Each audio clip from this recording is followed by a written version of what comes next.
हाँ जी, मतलब last class में अपन ने इलेक्ट्रॉनिक कॉन्फ़िगरेशन पढ़ना शुरू किया था।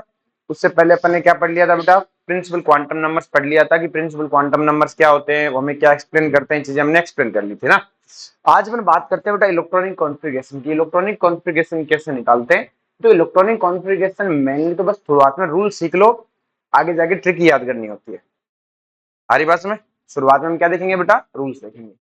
तो जो बेटा शुरुआत में बात करते हैं इलेक्ट्रॉनिक कॉन्फ़िगरेशन का, सबसे पहला रूल होता है, उसको बोलते हैं एन प्लस एल रूल। क्या है बेटा? एन प्लस एल रूल, पहला रूल है ये। एन प्लस एल रूल क्या करता है? देखो बेटा, अब तक बोर ने जो हमें समझाया था वो किसी ऑर्बिट की एनर्जी समझाई थी। किसकी समझाई थी बेटा? ऑर्बिट की एनर्जी। अब हमारे पास ऑर्बिटल को एनर्जी में सेट करना है। किसको सेट करना है? ऑर्बिटल को। और एन प्लस एल रूल क्या है? It define energy of a orbital. ये किसकी एनर्जी को डिफाइन करता है? ऑर्बिटल की एनर्जी को डिफाइन करता है। अब ये रूल क्या कहता है बेटा? अब एक और चीज, ये मल्टी इलेक्ट्रॉन सिस्टम के लिए, किसके लिए बेटा? मल्टी इलेक्ट्रॉन सिस्टम पे काम करता है। तो इसने कहा energy of orbital, energy of a orbital proportional to n plus l rule. N plus l, l क्या है? Principal quantum number, l azimuthal quantum number. तो अपन क्या कहेंगे? किसी भी ऑर्बिटल की एनर्जी उसके एन प्लस एल के प्रोपोर्शनल होती है।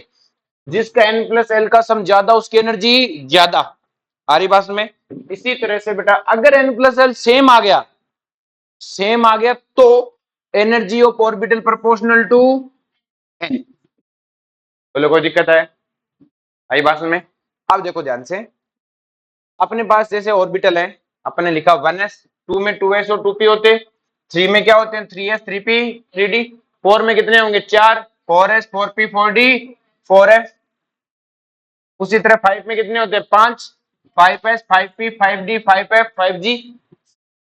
6 में 6 होने चाहिए और 7 में 7, ऐसे चलते जाएंगे। अगर मैं इन सब के n की बात करूं तो इसका 1 2 2 3 3 4 4 4 5 5 6 6, ये n है। l की बात करूं तो इसका l कितना है? 0।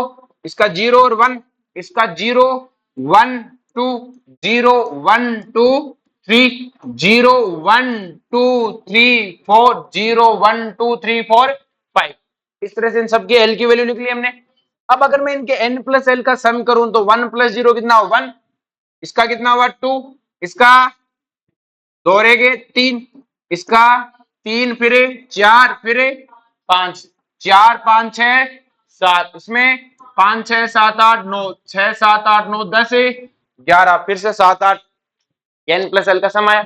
अब मुझे पता है जिसका एन प्लस एल सबसे छोटा है उसकी एनर्जी सबसे कम है। तो सबसे कम एनर्जी किसकी होगी बेटा? 1s की होगी। बोलो कोई दिक्कत है? 1s के बाद में अगर मैं देखूं तो सबसे छोटा एन प्लस एल किसका है? 2s का।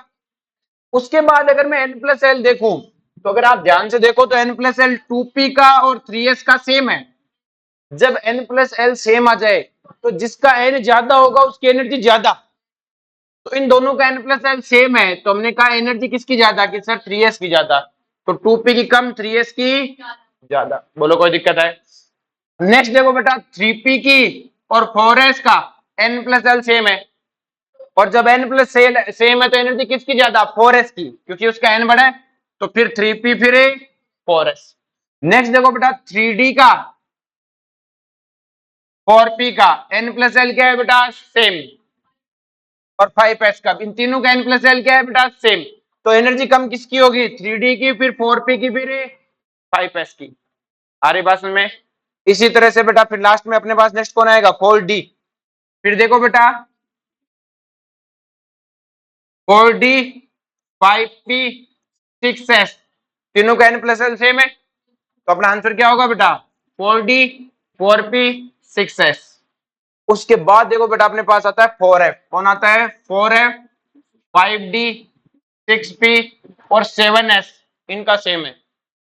अब देखो बेटा हमने यहां से क्या चीज सीखी कि देखो ये पहला ऑर्बिट है, ये दूसरा ऑर्बिट है, ये तीसरा ऑर्बिट है, ये चौथा ऑर्बिट है, ये पांचवा ऑर्बिट और ये छठा ऑर्बिट है। तो जो 4f तो वो देखो पहले ऑर्बिट में 1s रहेंगे, दूसरे में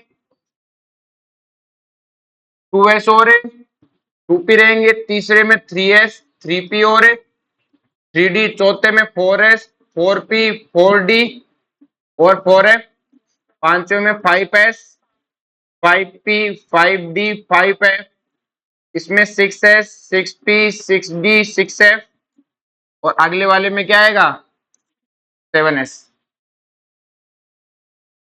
हाँ आगे भी चलता है 5G।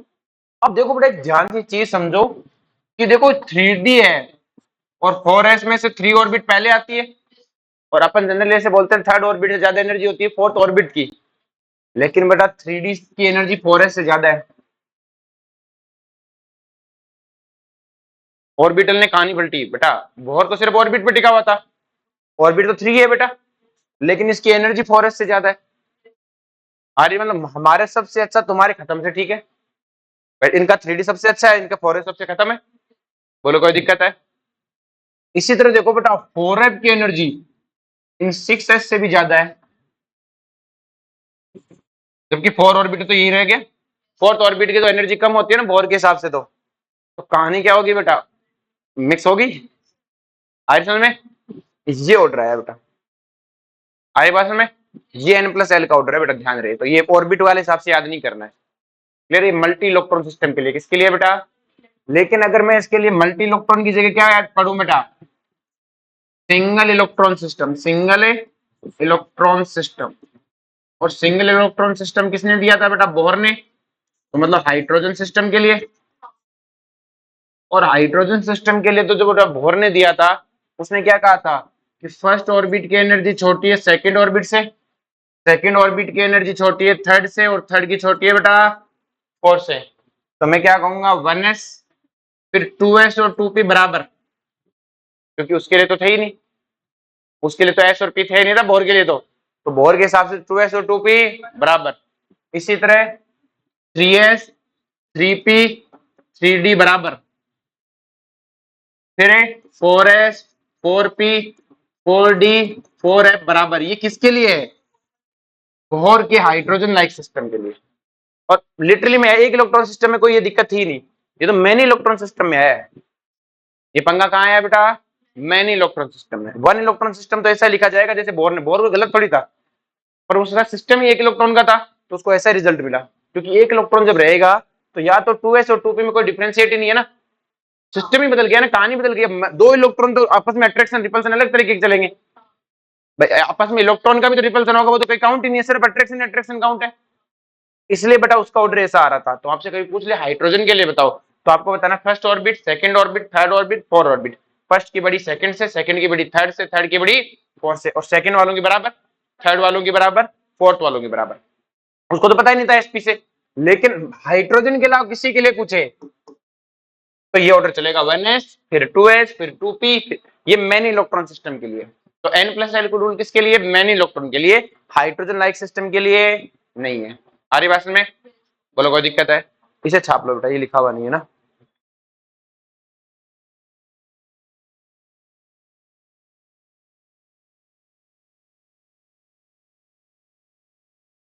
पहला रूल समझ में आ गया बेटा? नेक्स्ट वन है बेटा हाफ-बाउ रूल। क्या नाम है बेटा? हाफ-बाउ रूल। हाफ-बाउ कहाँ का साइंटिस्ट था? कहीं का साइंटिस्ट नहीं था, ये एक जर्मन वर्ड है, लोगों को लगता है साइंटिस्ट है। हाफ-बाउ कोई साइंटिस्ट वाइंटिस्ट है नहीं, हाफ-बाउ एक जर्मन वर्ड है जिसका मतलब होता है बिल्डअप। क्या मतलब होता है बेटा? बिल्डअप। इसका मतलब है जर्मन वर्ड है जिसका मतलब होता है बेटा बिल्डअप। क्या होता है बेटा? बिल्डअप। बनाओ, किसी चीज को बनाओ, और किसी चीज को बनाते समय हमेशा नीचे से स्टार्ट किया जाता है। ऐसा थोड़ी पहले 500 फ्लोर बनाए, नींव वीव तो डाली नहीं, फिर नीचे आ रहे हैं, ऐसा होता है क्या? नहीं। क्यों? क्योंकि बेटा बिल्डअप हमेशा नीचे से होता है। क्लियर है? तो इसने कहा कि जो इलेक्ट्रॉन भरोगे कैसे आप, तो उसने कहा electron are filled according to n+l rule. मतलब क्या हुआ कि lower energy orbital filled first and higher energy orbital filled later. कम एनर्जी वाला पहले भरा जाएगा, ज्यादा वाला बाद में। लेकिन इसने ये नहीं बताया किसी ऑर्बिटल में कितने भरे जाएंगे। इसने कहा कम वाले को पहले भरना, ज्यादा वाले को बाद में। कितना की मुझे नहीं पता, कितना की मुझे नहीं पता। आगे बात में इसको क्या पता है? कम वाला पहले, ज्यादा वाला बाद में। आगे बात में नेक्स्ट है बेटा हुंस रूल। कौन है बेटा? हुंस रूल क्या कहता है कि बेटा अगर सेम एनर्जी के ऑर्बिटल आ जाए, सेम एनर्जी के ऑर्बिटल आ जाए, तो पहले सब में एक एक भरा जाएगा सेम स्पिन से। सब में इलेक्ट्रॉन कैसे भरे जाए? जैसे पी में 3 डब्बे थे, p3, तो आपको पता है 2p की एनर्जी, तीनों 2p है, तो तीनों की तो एनर्जी बराबर है। तो इनमें तीनों में पहले एक एक इलेक्ट्रॉन भरा जाएगा सेम स्पिन से। फिर क्या की जाएगी बेटा, पेयरिंग क्या की जाएगी कि सर पहले आपने डाउन स्पिन क्यों भरी, आप स्पिन क्यों भरी, डाउन भर लो, हाँ कोई दिक्कत नहीं, एक डाउन ले तो सब डाउन, फिर आप ले लो, अपने कोई दिक्कत है नहीं। तो ये क्या कहता है कि same energy orbital filled with same spin then start pairing, बाद में पेयरिंग स्टार्ट होगी, पहले पेयरिंग स्टार्ट नहीं होगी, पहले एक एक भरा जाएगा फिर पेयरिंग होगी। आ रही बात में कि पहले एक एक इलेक्ट्रॉन भरो और उसके बाद में क्या करो बेटा, आप पेयरिंग करो। लेकिन इसने भी नहीं बताया कि एक में कितना भरना है। आ रही बात में। नेक्स्ट बनाया बेटा पाउली रूल, क्या है बेटा, पाउली ने कहा number of maximum electron in one orbital, कि एक ऑर्बिटल में मैक्सिमम कितने इलेक्ट्रॉन होंगे, ये इक्वल होंगे बेटा number of possible spin off electron, क्योंकि इलेक्ट्रॉन की जितनी पॉसिबल स्पिन है उतने इलेक्ट्रॉन भरे जाएंगे। अभी हमारे पास कितनी स्पिन होती है इलेक्ट्रॉन की, दो ही तो स्पिन है प्लस आप और है, तो बताओ एक डब्बे में कितने इलेक्ट्रॉन भरे जाएंगे, दो। अगर हाइपोथेटिकली हमें क्वेश्चन दे कि अगर वो तीन स्पिन पॉसिबल है तो एक डब्बे में कितने भरे जाएंगे, तीन। आई पास में।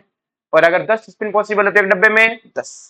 अभी हमारे पास दो है, इसलिए हम क्या कहते हैं एक डब्बे में कितने भरे जाएंगे, दो। तो क्या बोलेंगे, we have two spin number, so one orbital have. आगे बात में अब जो बेटा ध्यान से, अब हम सब ऑर्बिटल की बात करें तो ये पी सब ऑर्बिटल है बेटा, तो पी सब ऑर्बिटल में कितने इलेक्ट्रॉन भरे जाएंगे, तो इसमें कि सर दो तो इसमें भरे जाएंगे, दो इसमें दो इसमें, तो पी सब ऑर्बिटल में कितने भरे जाएंगे, 6। डी सब ऑर्बिटल में कितने भरे जाएंगे, क्योंकि एक ऑर्बिटल में दो है तो पूरे डी और सब ऑर्बिटल में 10, और एफ वाले में एक में दो भरे जाएंगे तो साथ में कितने भरे जाएंगे, तो बता पी ऑर्बिटल में कितने इलेक्ट्रॉन आएंगे,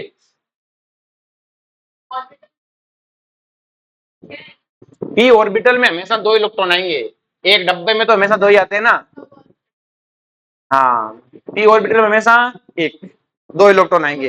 पी सब ऑर्बिटल, जैसे मैंने कहा बेटा पी ऑर्बिटल, तो पी ऑर्बिटल का मतलब एक डब्बा, और पी सब ऑर्बिट मतलब सारे, पूरा फ्लैट क्या है बेटा, सब ऑर्बिट, और उसके अंदर कमरा क्या है, ऑर्बिटल। कल यही तो समझाया था कि बड़ी सी बिल्डिंग है, उसके फ्लोर है, उसके पर क्या बने हुए हैं बेटा, फ्लैट बने हुए हैं, और फ्लैट के अंदर जो कमरा है तो इसको बोलेंगे पी ऑर्बिटल, तो मतलब पी सब ऑर्बिट मतलब पी फ्लैट वाले का एक कमरा, और एस सब ऑर्बिट मतलब वही सब ऑर्बिट और ऑर्बिट इसका तो एक ही है।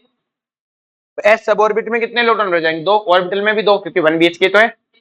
आगे बात समझ में। नेक्स्ट वन दो वर्ड आते हैं बेटा, एक आता है पैरामैग्नेटिक और एक आता है डायामैग्नेटिक। तो बेटा पैरामैग्नेटिक का मतलब होता है जिसमें कम से कम एक अनपेड इलेक्ट्रॉन, अनपेड मतलब अकेला इलेक्ट्रॉन हो। अकेला इलेक्ट्रॉन किसे बोलते हैं, जैसे ये वाली सिचुएशन हो, क्या ये इलेक्ट्रॉन अकेला है, तो कम से कम अगर एक हुआ, सारे हो गए तो भी ठीक, कम से कम अगर एक अनपेड हुआ, दो जो minimum one unpaired electron known as a paramagnetic, उन्हें हम क्या बोलते हैं बेटा, एक अकेला इलेक्ट्रॉन हो। और डायमैग्नेटिक उन्हें बोलते हैं दो जो और इलेक्ट्रॉन आ रहे पेड, जिसमें कोई इलेक्ट्रॉन बेटा अनपेयर ना हो, सारे के सारे इस तरह से पेयर्ड रहते हो, इस तरह से कोई अकेला इलेक्ट्रॉन नहीं रहता, पेयरिंग में रहते हैं, उन्हें बोलते हैं डायमैग्नेटिक। डायमैग्नेटिक बेटा मैग्नेटिक फील्ड में रिपेल होते हैं, ये कंडीशन याद रखनी, सॉलिड स्टेट में पढ़ते अपन।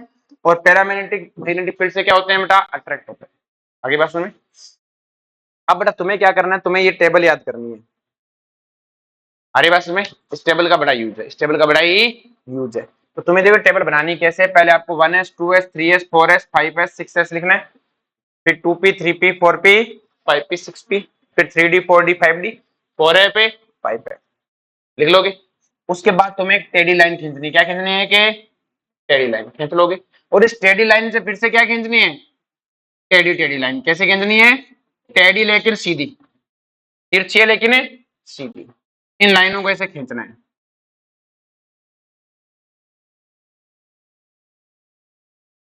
सारी बस में ये हमारे इलेक्ट्रॉन को भराने का तरीका बताएगा। देखो कैसे, इसको अपन भरना सीखते हैं, बोर्ड पे ले चलते हैं, एक मिनट खाली पन्ना लेते हैं, फिर अपन बनाते हैं। पता है इलेक्ट्रॉन गड़बड़ मत कर दी, पक्का, चलो ठीक है। तो ये मैं मान लेता हूँ तुम्हारा पड़ा हुआ है, ठीक है, तो फिर लिख के दिखा मुझे फटाफट, सब लिख के दिखाओ फटाफट।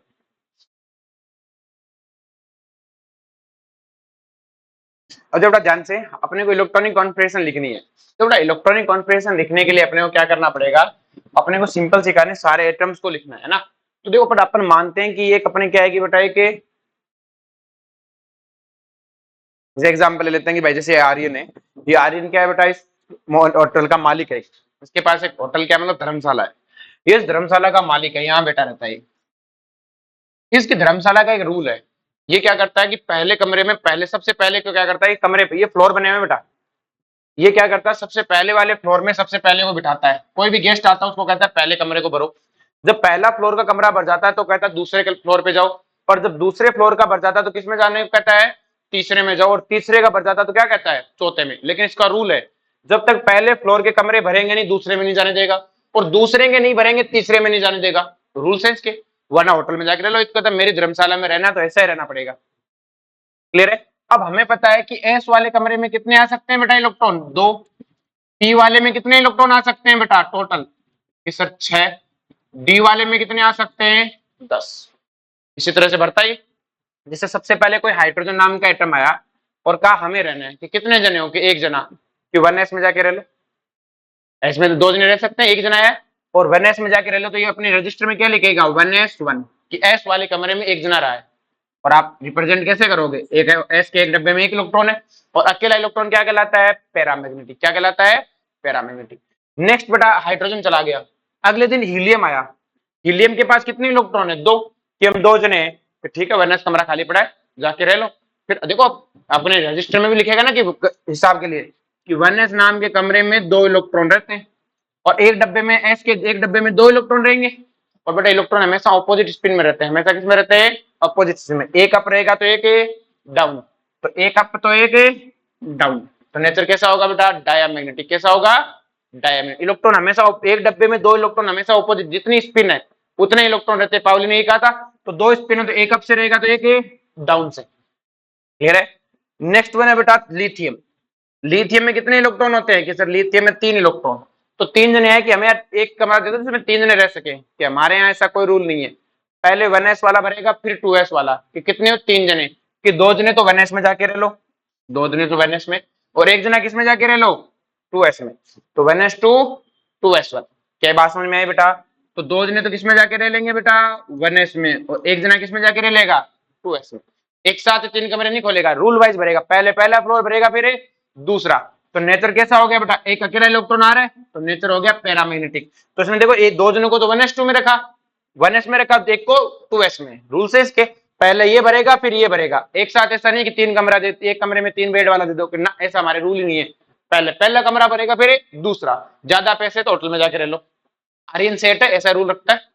नेक्स्ट देखो बड़ा ध्यान से, एक सेकेंड। नेक्स्ट में अपने पास बेरिलियम। बेरिलियम में कितने इलेक्ट्रॉन है, 4। तो उसने कहा हम 4 जने हैं, ठीक है 4 जने, तो पहले 2 1s में रहो, अगले 2 2s में रहो। रूम एकदम हर बार खाली, एकदम फ्रेश रूम है, तो 1s में रहो, फिर ठीक है 2 जने 4 जने हो, तो 2 जने 1s में रहो, 2 जने 2s में। तो इलेक्ट्रॉनिक कॉन्फ़िगरेशन क्या होगी बेटा, 1s2 2s2। आ रही बात में। तो हम भरेंगे कैसे, कि सर 2 जने तो 1s में थे और 2 जने 2s में, तो कोई अनपेड इलेक्ट्रॉन है क्या, कि सर कोई अनपेड नहीं है, तो नेचर कैसा हो गया, डायमैग्नेटिक। कैसा हो गया, डायमैग्नेटिक।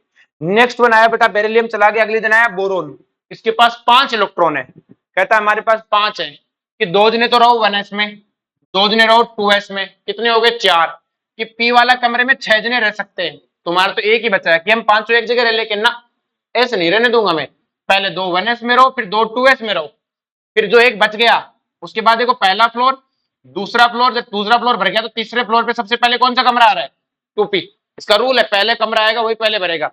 तो 1s भर गया पहले फ्लोर पे, फिर दूसरे पे 2s भर गया, तीसरे पे कौन आया, 2p, और कितने इलेक्ट्रॉन बच गए, एक। तो कैसे भरेगा, 1s2 2s2 2p1, ये रहा 1s2 2s2 और 2p1। बोलो कोई दिक्कत है, इस सर इसमें कोई दिक्कत नहीं, और एक इलेक्ट्रॉन बचा है तो पैरामैग्नेटिक। फिर आता है बेटा कार्बन, कौन आता है, कार्बन। कार्बन कहता है हमारे पास 6 इलेक्ट्रॉन है, कि होंगे तेरे पास 6, पहले 2 रहेंगे 1s में, अगले 2 रहेंगे 2s में, उसके बाद भी कोई बच गया वो कहां जाएगा, 2p में, और 2p में तो 6 जने रह सकते हैं, इसके पास 2 ही बचे हुए। तो इलेक्ट्रॉनिक कॉन्फ़िगरेशन क्या होगी बेटा, 1s2 2s2 2p2।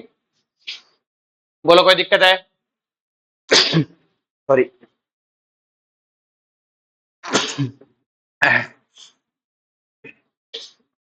1s2 2s2 2p2 ऐसे रहेंगे बेटा, 1s2 2s2 2p2। आई समझ में? दो इलेक्ट्रॉन है। अब देखो हमारे पास पी में कितने डब्बे थे? 3। तो कितने इलेक्ट्रॉन भरे बेटा? एक एक इलेक्ट्रॉन भरे।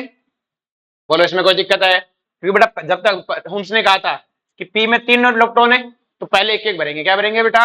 एक एक। तो एक इसमें गया और एक इसमें गया, क्योंकि बेटा पेयरिंग नहीं होगी कब तक है? जब तक सेम एनर्जी वाले हो। तो सेम एनर्जी वाले में इलेक्ट्रॉन एक एक भरते हैं। कि सर ऐसे क्यों भरे? ऐसे भी तो भर सकते थे आप। हाँ ऑफ कोर्स ऐसे भर सकते हो। ऐसे क्यों? हम ऐसे भी भर सकते हैं, कोई मनाही नहीं है। आ रही बात समझ में? ऐसे भर लो, ऐसे भर लो, ऐसे भर लो, सब करेक्ट है। पर भरना इन दोनों में कोई एक है। ये लिखो या ये, कोई एक लिखना है। पर इलेक्ट्रॉन पेयरिंग कब करते हैं? जब सेम एनर्जी, जब क्या आ जाए बेटा, एक एक इलेक्ट्रॉन भर जाए तब पेयरिंग करते हैं। नेक्स्ट वन जैसे नाइट्रोजन वाला है। नाइट्रोजन में कितने हैं बेटा? सर नाइट्रोजन में 7 है। कितने हैं बेटा? 7। तो देखो पहले शुरुआती दो किस में जाएंगे? 1s2 में। फिर किस में जाएंगे? 2s2 में। कितने हो गए? 4। फिर बचे हुए 3 किस में जाएंगे? 2p में। तो देखो कैसे भरे जाएंगे? 1s2 2s2 2p3, 1s2 2s2 2p3। तो पहले 1s2 में 2 आए, 2s2 में 2 आए, अब 2p में 3 है। तो पहले एक एक इलेक्ट्रॉन भरा जाएगा, पेयरिंग नहीं होगी। 1 2 3। बोलो कोई दिक्कत है? फिर है ऑक्सीजन। ऑक्सीजन में 8 इलेक्ट्रॉन है। तो 8 देखो, पहले 2 इसमें जाएंगे, 2 इसमें जाएंगे, 2 इसमें जाएंगे, 4। अब भी कितने बच गए बेटा? 4। और 2p में 6 की जगह है, तो अगले 4 भी किसमें जाएंगे? 2p में। तो इलेक्ट्रॉनिक कॉन्फ़िगरेशन क्या लिखोगे? 1s2 2s2 2p4, 1s2 2s2 2p4। अब 4 है तो 1 2 3। अब बचे 3 बाद चौथा इलेक्ट्रॉन आया, तो उसने कहा था पहले एक एक भरो, बाद में क्या कर दो बेटा? पेयरिंग। हमने कहा कि पहले एक एक बैठो, फिर कोई एक जना किसी के साथ सेट हो जाओ। आ रही बात समझ में? कि सर ऐसा क्यों अगले के साथ सेट हो सकता था? हाँ ऐसे भी लिख सकते थे कि सर पहले 1 2 3 4। सही बात है। 1 2 3 4, ये भी सही बात है। क्लियर है? कोई सा ही कर दो। फिर है बेटा फ्लोरीन। तो फ्लोरीन के इलेक्ट्रॉन, फ्लोरीन में कितने होते हैं? 9। तो 2 2 4। अब भी कितने बच गए? 5। तो पांचों के पांचों किसमें जाएंगे? 2p में। तो 1s2 2s2 2p5, 1s2 2s2 2p5। बोलो कोई 5 है तो पहले एक एक इलेक्ट्रॉन भरेंगे। 1 2 3 4 5। बोलो कोई दिक्कत है इसमें? पक्का? चलो जी, नियोन में बात करें। नियोन में 10 है। तो पहले दो किसमें जाएंगे बेटा? 1s2 में। अगले दो 2s में। लाइन वाइज भरना है। तो 2 इसमें 2 इसमें, कितने हो गए? 4 हो गए। बच गए कितने? 6। तो अगले 6 किसमें जाएंगे बेटा? 2p में। तो क्या 2p पूरा भर गया अब की बार? हाँ सर अब की बार 2p पूरा भर गया। तो क्या हो गया बेटा? 1s2 2s2 2p6। आ रही बात में? तो ये अपनी इलेक्ट्रॉनिक कॉन्फ़िगरेशन होगी। दो दो भरने और लास्ट वाले में 6 भरने। 1 2 3 4 5 6। आगे बात में? नियोन अपनी एक नोबल गैस है बेटा, ये साथ साथ में याद करते जाएंगे। ये क्या बेटा? अपनी एक है नोबल गैस। ये इनर्ट गैस होती है, ये रिएक्शन है नहीं करती है। ठीक है। इसके बाद आता सोडियम। सोडियम में 11 इलेक्ट्रॉन है। तो 11 इलेक्ट्रॉन है तो आप कैसे लिखोगे बेटा? 1s2 2s2, कितने हो गए बेटा? 4। अब कितने बच गए? 7। अगले भाई पहले दो तो 1s में चले गए, अगले दो 2s में चले गए, फिर अगले 6p में चले गए। अब भी कितने बच गया? सर 1 बच गया। तो 2p के आगे कमरा कौन सा है? 3s वाला। तो हमारी इलेक्ट्रॉनिक कॉन्फ़िगरेशन क्या होगी बेटा सोडियम के लिए? 1s2 2s2 2p6 3s1। ठीक है सर। और बेटा हमें पता है ये किसकी इलेक्ट्रॉनिक कॉन्फ़िगरेशन इतनी? कि सर ये तो नियोन की है। बोलो है कि नहीं? कि सर ये नियोन की है। तो हम इसको क्या लिख सकते हैं बेटा? ध्यान से देखो, इतनी इलेक्ट्रॉनिक कॉन्फ़िगरेशन नियोन की, तो हम इसे लिख सकते हैं नियोन 3s1। क्या लिख सकते हैं? नियोन 3s1, क्योंकि यहां तक की तो नियोन की है बेटा। ये देखो, तो हमने इसको शॉर्ट में लिख दिया नियोन 3s1, मतलब नियोन की उसके आगे 3s1। जैसे मैग्नीशियम है। मैग्नीशियम में कितने इलेक्ट्रॉन है? सिर्फ 12। तो 12 इलेक्ट्रॉन को कैसे भरोगे बेटा? 2 1s में जाएंगे, 2 2s में जाएंगे, कितने हो गए? 4। 6 2p में जाएंगे, कितने हो गए? 10। अब भी 2 बच गए। तो 2p के बाद में क्या आता है? 3s। 2p के बाद में क्या आता है? 3s। तो क्या आ जाएगा बेटा? 1s2 2s2 2p6, और उसके बाद में क्या आएगा? 3s2। क्या आएगा? 3s2। बोलो कोई दिक्कत है? अब मुझे पता है यहां तक की तो नियोन में है, तो अपन इसको लिख दिया नियोन 3s2। क्या लिख दिया? Neon 3s2 short. अब जैसे एल्यूमिनियम में 13 है, तो एल्यूमिनियम कैसा भरा जाएगा बेटा? 1s2 2s2 2p6। भाई लाइन वाइज भरना है। इसमें 2 भरेंगे, इसमें 2 भरेंगे, 4। पी में कितने भरते हैं? 6। तो 10 और 2 इसमें भरे 12। अब भी 1 बच गया। क्योंकि एल्यूमिनियम तो 13 है, तो यहाँ के 13 इलेक्ट्रॉन में 13वां इलेक्ट्रॉन किसमें जाएगा बेटा? देखो 3s के बाद में जगह कुछ नहीं है, फिर इस फ्लोर में आएंगे भाई, 3s के बाद में सीधा 4s में मत कूद जाना, 3s फिर कौन आएगा? 3p, 3p में सबसे इलेक्ट्रॉन, अब 3p में कितने भरेंगे? 6। तो एल्यूमिनियम की इलेक्ट्रॉनिक कॉन्फ़िगरेशन क्या होगी? 1s2 2s2 2p6 3s2 3p1। और हमें पता है यहां तक की इलेक्ट्रॉनिक कॉन्फ़िगरेशन किसकी है बेटा? नोबल गैस नियोन की। तो हम नोबल गैस से लिखते हैं बेटा, ध्यान रहे। तो अपन क्या लिखेंगे? Neon 3s2 3p1।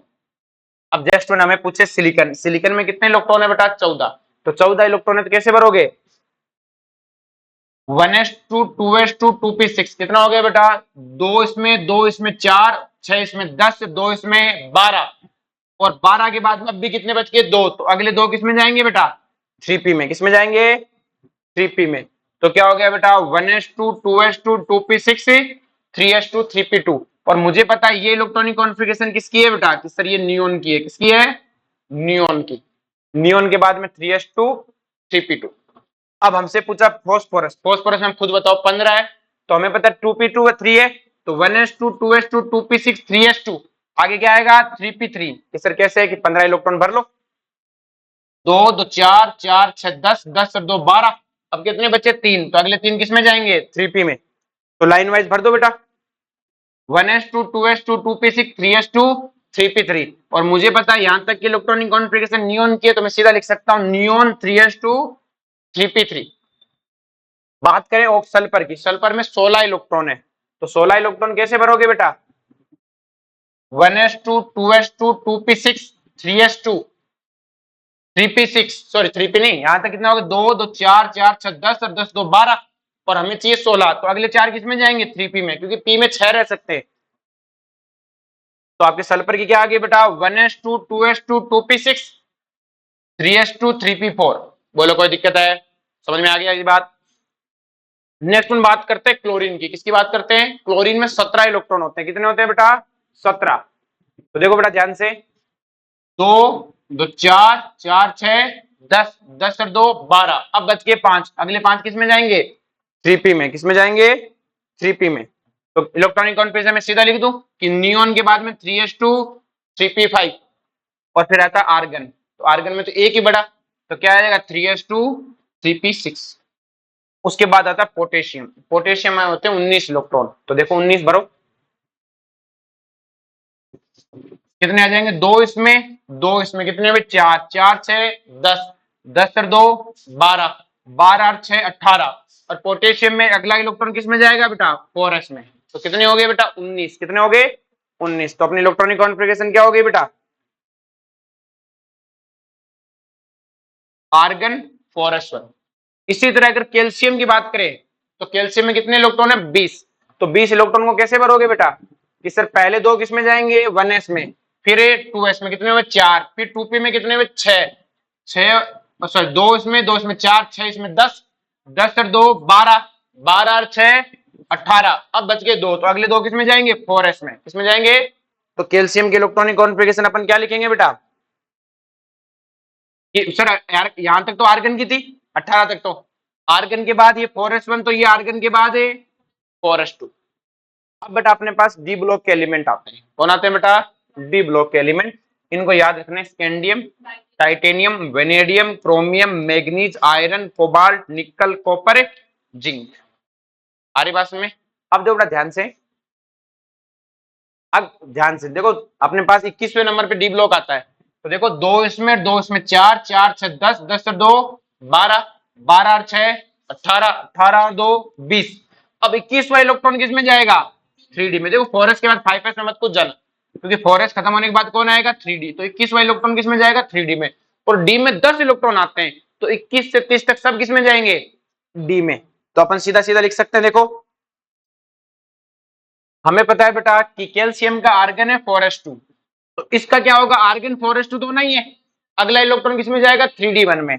तो इसका 3d1, तो इसका 3d, इसका 3, इसका 4, इसका 5, इसका 6, इसका 7 8 9 10।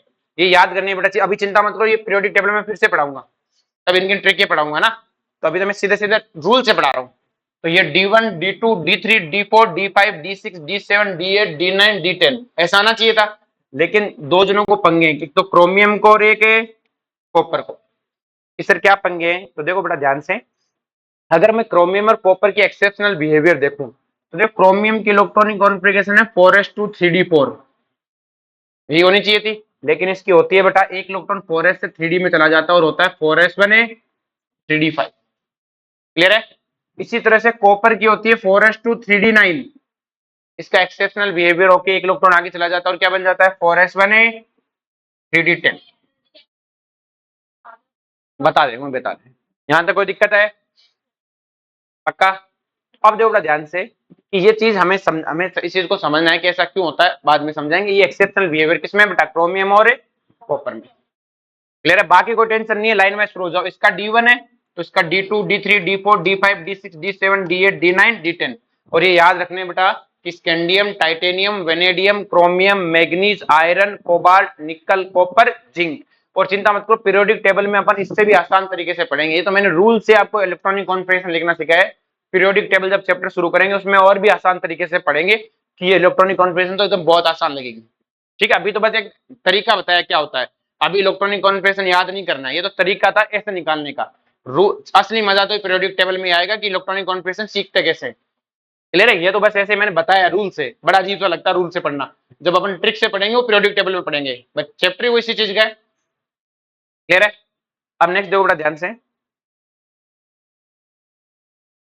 जो हाफ फील्ड और फुल्ली फील्ड इलेक्ट्रॉनिक कॉन्फ़िगरेशन होती है ना बेटा, वो मोर स्टेबल होती है। किस सर मोर स्टेबल होती है? मतलब जैसे बेटा ये हाफ फील्ड थी, भाई इसने क्यों किया कि जैसे ये आपके पास हाफ फील्ड नहीं है बेटा, 4p2 है। जैसे हाफ फील्ड क्या होती है, जैसे ये है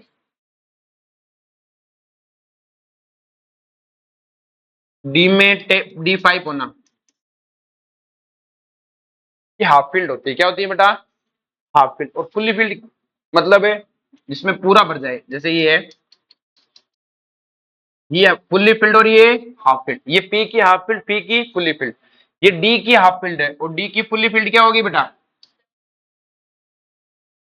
हमने जनरली देखा कि बेटा इस तरह से मिला में, कि ऐसा क्यों होता है, तो देखो बेटा ध्यान से, पहली चीज तो एक चीज है कि बेटा दे आर सिमेट्रिकल। जो हाफ फील्ड होती है वो सिमेट्रिकल होती है, कि देखो एकदम बराबर भरी हुई है, सबको एक एक मिला हुआ है। और फुल्ली फील्ड भी क्या होती है बेटा? सिमेट्रिकल होती है। चाहे आप डी के लिए देख लो, 1 2 3 4 5, ये क्या होती है बेटा? सिमेट्रिकल होती है। क्या होती है? सिमेट्रिकल होती है। आई बात में? अब दूसरा रीजन है बेटा एक्सचेंज एनर्जी। क्या है बेटा? Exchange energy. तो पहला तो समझ में आया। अब एक्सचेंज एनर्जी होता क्या है? तो बेटा एक्सचेंज एनर्जी क्या होता है कि जो ऑर्बिटल होते हैं वो अपने इलेक्ट्रॉन को एक्सचेंज करते हैं। क्या करते हैं बेटा? एक्सचेंज। उसी को अपन क्या बोलते हैं? Exchange energy. तो energy release during the exchange of symmetrical orbital, exchange of electron in symmetrical, exchange of electron in symmetrical orbital known as a exchange energy. अब देखो बड़ा ध्यान से कि सिमेट्रिकल ऑर्बिटल होते हैं ना, वो एक दूसरे के साथ एक्सचेंज करते हैं। क्या करते हैं? एक्सचेंज, अपने इलेक्ट्रॉन को एक्सचेंज करते हैं। जो सिमेट्रिकल ऑर्बिटल है कि सर सिमेट्रिकल ऑर्बिटल के एक्सचेंज कैसे करते हैं, देखो ध्यान से, मैंने ये देखो ये P1 है, ये P2, ये P3, ये P4, ये P5 और ये P6। तो बड़ा सिंपल से कहनी है कि आप क्लास के अंदर दो बच्चे हैं, तो दोनों टिफिन लेके आए, तो वो कहते हैं चल अपन डब्बा डब्बा एक्सचेंज करते हैं, तो मेरा डब्बा खा ले, मैं तेरा डब्बा खा लेता हूँ, टिफिन। तो अब क्लास में एक ही इलेक्ट्रॉन है, किसी के साथ डब्बा डब्बा खेल सकता है क्या? किसी के साथ एक्सचेंज करे? कोई लाया ही नहीं डब्बा क्लास में, तो इसमें कितने एक्सचेंज है? 0। लेकिन P2 में दो इलेक्ट्रॉन है, ये भी डब्बा लाया, ये भी डब्बा लाया, इसने कहा डब्बा डब्बा खेले, तू मेरा वाला खा ले, मैं तेरा वाला खा लू, मतलब ये इलेक्ट्रॉन यहाँ चला जाता है, ये इलेक्ट्रॉन यहाँ, तो कितने एक्सचेंज हुए? एक। P3 में 3 इलेक्ट्रॉन है, तो ये दोनों डब्बा डब्बा खेल सकते हैं, ये दोनों डब्बा डब्बा खेल सकते हैं, और वो दोनों डब्बा डब्बा खेल सकते हैं, तो कितने डब्बा डब्बा हुए? 3 डब्बा डब्बा एक्सचेंज हुए। P4 में इस तरह की इलेक्ट्रॉनिक कॉन्फ़िगरेशन होगी, पहले एक एक फिर ये। अब मैं डब्बा डब्बा खेलने की बारी है, तो ये कह रहा है मैं तुम्हारे साथ डब्बा डब्बा नहीं खेलूंगा। मैंने कहा ये कहेगा क्यों? कि मेरे पास 2 रोटी, तुम्हारे पास एक एक है, टिफिन सेम हो तभी डब्बा डब्बा खेलूं। तो ये क्या कहेगा? मैं डब्बा डब्बा नहीं खेलूंगा, तुम ही खेलो। तो ये तो नहीं खेलेगा इनके साथ में, क्योंकि सिमेट्रिकल नहीं हुआ इनसे, तो ये दोनों डब्बा डब्बा खेलेंगे, तो कितना डब्बा डब्बा हुआ? एक। अब P5 आया, तो 1 2 3 4 5, तो अब इन्होंने कहा कि मुझे डब्बा डब्बा खिलाओ, तो इन्होंने कहा तुझे नहीं खिलाएंगे, क्योंकि तेरे पास एक ही रोटी है, हमारे पास दो दो रोटी है, हम बराबर रोटी लेके आए तो हम डब्बा डब्बा खेलेंगे। अब डब्बा डब्बा में देखो अप वाले के साथ एक्सचेंज हो सकता है, और डाउन वाले के साथ कितने एक्सचेंज हुए? दो। कितने हुए? दो। नेक्स्ट बात करें P6 के लिए, तो P6 में कितने बेटा सारों में? तो देखो अप वाले हैं बेटा तीन, तो तीन अप वालों का अभी हमने पढ़ा था, सिर्फ सेम स्पिन वालों का कितना डब्बा डब्बा आया था? तीन। तो तीन तो अप वालों को डब्बा डब्बा, तीन नीचे वालों को डब्बा डब्बा, टोटल डब्बा डब्बा कितने हुए? छह। तो इसमें छह एक्सचेंज और इसमें तीन, तो आपने देखा सब ज्यादा एक्सचेंज हाफ फील्ड और फुल्ली फील्ड में ही है। अब इन एक्सचेंज में होता क्या है, जब इलेक्ट्रॉन अपनी जगह बदलता है तो एनर्जी का लूज करता है, एनर्जी का क्या करता है, और कोई मॉलिक्यूल जितनी एनर्जी लूज कर जाता है उसकी एनर्जी उतनी कम हो जाती है, और जितनी एनर्जी कम हो जाती है उतना स्टेबल हो जाता है। जैसे सिंपल सी कहानी, तुम्हें घर वाले रोटी देते हैं तो तुम उछलते घुटते रहते हो, 5-6 दिन रोटी ना खिलाएं तो तुम्हारी एनर्जी खत्म, 10-15 दिन ना खिलाए तो तुम हमेशा के लिए एकदम शांत हो जाओगे कि नहीं हो जाओगे? बदमाशी बिल्कुल खत्म, एकदम रेस्ट इन पीस कहते हैं ना, स्टेबल हो जाओगे। क्लियर है? तो सारी कहानी एनर्जी की है। तो किसी मॉलिक्यूल के पास जितनी कम एनर्जी होगी उतना स्टेबल ज्यादा होगा, मतलब स्टेबिलिटी हमेशा किसके प्रोपोर्शनल होती है बेटा? इनवर्सली प्रोपोर्शनल होती है टोटल एनर्जी के। किसकी होती है बेटा? अब एक्सचेंज से एनर्जी रिलीज हो रही है, मतलब आपके पास जो मॉलिक्यूल था उसमें से बाहर एनर्जी जा रही है, एक्सचेंज एनर्जी रिलीज होती है। एक्सचेंज एनर्जी क्या होती है बेटा? रिलीज। तो इतनी एनर्जी अगर रिलीज हो गई किसी सिस्टम से, तो इसका मतलब वो मॉलिक्यूल अपने आप ही क्या हो गया बेटा? स्टेबल। तो मैं सीधा बोल दूं कि स्टेबिलिटी है वो प्रोपोर्शनल है एक्सचेंज एनर्जी के। किसके प्रोपोर्शनल है? जितने ज्यादा एक्सचेंज होंगे उतने ज्यादा मॉलिक्यूल एक्सचेंज करेंगे, उतनी एनर्जी बाहर फेंक देंगे अपने से, रिलीज कर देंगे, अपने में से रिलीज कर देंगे, तो टोटल एनर्जी क्या हो जाएगी? कम। और टोटल एनर्जी कम हो जाएगी तो स्टेबिलिटी ज्यादा। तो एक्सचेंज एनर्जी क्या? Energy release during the exchange, during the exchange of electron in symmetrical orbital. और बेटा हमने देखा कि due to high exchange energy, ये क्वेश्चन पूछा हुआ है।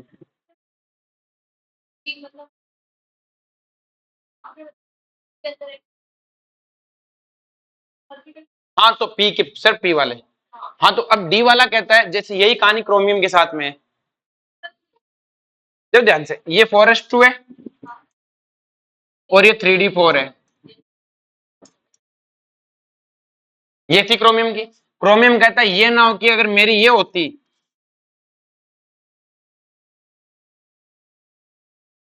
कि तेरे यहां तो वैसे डब्बा डब्बा नहीं चल रहा, तो एक इलेक्ट्रॉन मुझे दे, फिर देख मैं कितने डब्बा डब्बा खेलता हूँ, फिर देख मैं कितने डब्बा डब्बा खेलता हूँ। खूब सारा डब्बा डब्बा खेलेगा, खूब सारी स्टेबिलिटी लाएगा। हमारी पास में तो कहता तू एक इलेक्ट्रॉन मुझे दे, तेरे तो वैसे किसी काम का नहीं है, देख मैं डब्बा डब्बा खेलता हूँ। आगे बात समझ में?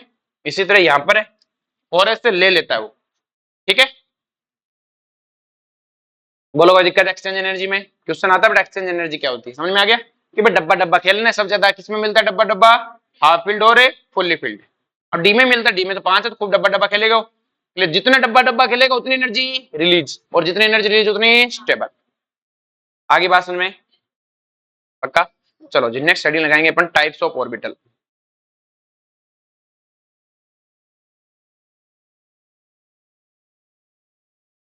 सी का ये टॉपिक, टाइमिंग देख लेते हैं।